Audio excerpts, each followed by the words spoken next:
नमस्कार श्रोताओं। कहानियों के सफ़र में आज हम फिर से हाजिर हैं एक नई कहानी लेकर। कहानी का शीर्षक है महादानी सीलवा हाथी। कभी हिमालय के घने वनों में एक हाथी रहता था। उसका शरीर चांदी की तरह चमकीला और सफ़ेद था। उसकी आंखें हीरे की तरह चमकदार थीं। उसकी सूंड सुहागा लगे सोने के समान कांतिमय थी। उसके चारों पैर तो मानो लाख के बने हुए थे। वह 80,000 गजों का राजा भी था।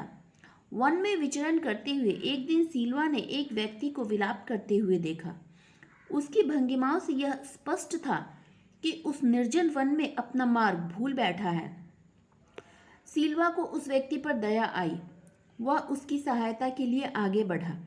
व्यक्ति ने समझा कि वो हाथी उसे मारने आ रहा है, अतः वह दौड़कर भागने लगा। उसके भय को दूर करने के उद्देश्य से सीलवा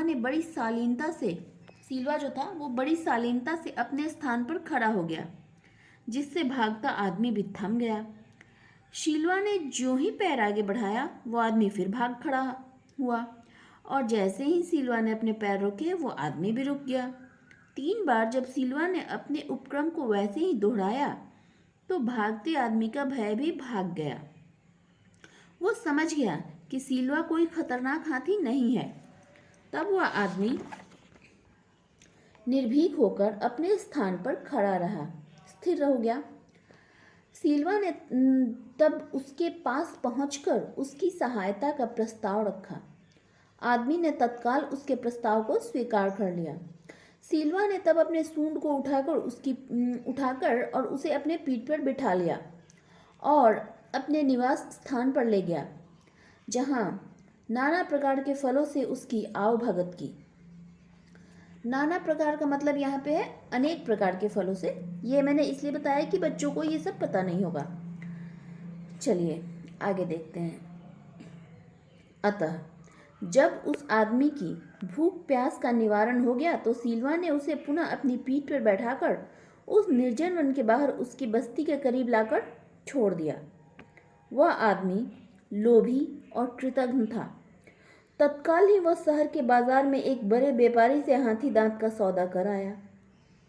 उसने ये भी नहीं सोचा कि इसी हाथी ने मेरी जान बचाई है, वरना मैं जंगल में भटक भटक कर पता नहीं मेरा क्या हो जाता। लेकिन नहीं, वो तो स्वार्थी था, उसको तो ऐसा करना ही था।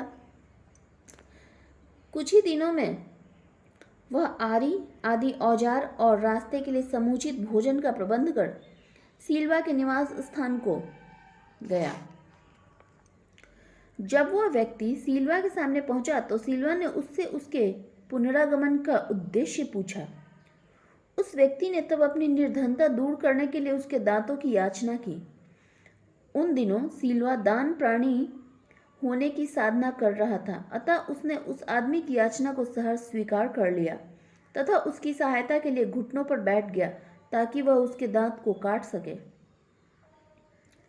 उस व्यक्ति ने शहर लौटकर सीलवा के दांतों को बेचा और उनकी भरपूर कीमत भी पाई, मगर प्राप्त धन से उसकी तृष्णा और भी बलवती हो उठी। वह महीने भर में फिर सीलवा के पास पहुंचा और उसके शेष दांतों की याचना कर बैठा। सीलवा ने उसे पुनः अनुग्रहित किया।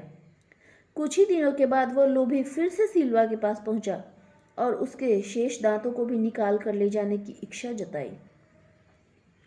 दान परायण सीलवा ने उस व्यक्ति की इस याचना को भी सहर्ष स्वीकार कर लिया।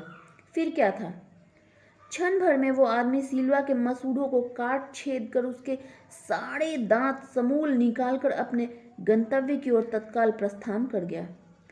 ऐसा होने से खून से लथपथ, दर्द से व्याकुल कड़ाहता सीलवा जीवित न रह सका और कुछ समयोपरांत उसने दम तोड़ दिया। लौटता लोभी अभी जब वन की सीमा भी नहीं पार कर पाया था, तभी धरती अचानक से फट गई और वो आदमी काल के गाल में समा गया, मतलब मृत्यु को प्राप्त हुआ। तभी वहां वास करती हुई एक वृक्ष यक्षिणी ने यह गान गाया। मांगती है तृष्णा और मिटा नहीं सकता जिसकी भूख को सारा संसार। यह गाना वातावरण में इस तरह गुंजित हुआ कि उस वन में उस वन प्रदेश में प्रवेश करने वालों के कानों में उस वृक्ष के समीप पहुंचने पर सुनाई देता। सुनने वाला उस वृक्ष के नीचे रुकता तो वृक्ष यक्षिणी अदृश्य रहकर सीलवा हाथी की दानवीरता और कृतज्ञ लोभी व्यक्ति के परिणाम की पूरी कथा सुनाती।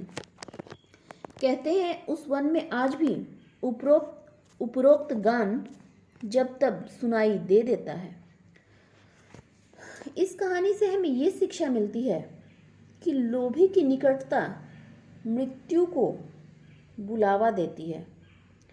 लोभी आदमी होगा तो वो आपका तो हित वो कभी सोच ही नहीं सकता। वो हमेशा अपने स्वार्थ में ही अंधा हुआ रहेगा। उसको एक चीज़ से ये चीज़ मिला वो मिला नहीं, उसे सारे चीज़ चाहिए। वो सामने वाले की जरा भी परवाह नहीं करता। इसलिए हमें लोभी मनुष्यों से दूर ही रहना चाहिए।